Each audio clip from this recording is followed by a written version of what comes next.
Colour combination ಅಲ್ಲಿ ಇದು ಈ ತರ ಬುಟ್ಟ ಬರುತ್ತೆ, ಪೆಂಟೆಕ್ಸ್ ಬಾರ್ಡರ್ ಬರುತ್ತೆ. ಒಂದು ಪಿಂಕ್ಗೆ ನಿಮ್ಗೆ ಗ್ರೀನ್ ಬರುತ್ತೆ, ಒಂದು ನಿಮ್ಗೆ ಕಾಫಿ ಕಲರ್ಗೆನೆ ಪೇಸ್ಟಲ್ ಸಿ ಗ್ರೀನ್ ಕಲರ್ ಬರುತ್ತೆ.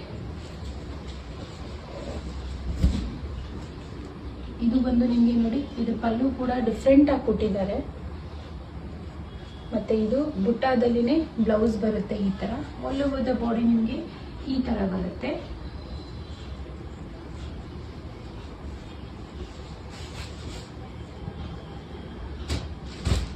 ನೆಕ್ಸ್ಟ್ ಬಂದು ಕಾಫಿ ಕಲರ್. ಇದು ಅಂತೂ ತುಂಬಾ ಚೆನ್ನಾಗಿರೋ ಡಿಮ್ಯಾಂಡಿಂಗ್ ಕಲರ್ ಇದೆ. ಇದ್ರದ್ದು ಪಲ್ಲು ತುಂಬಾ ರಿಚ್ ಆಗಿ ಬರುತ್ತೆ ನಿಮ್ಗೆ. ಇದು ಬಂದು ಬ್ಲೌಸ್ ಬರುತ್ತೆ ನೋಡಿ, ಆಲ್ ಓವರ್ ದ ಬಾಡಿ ಈ ತರ ಬರುತ್ತೆ.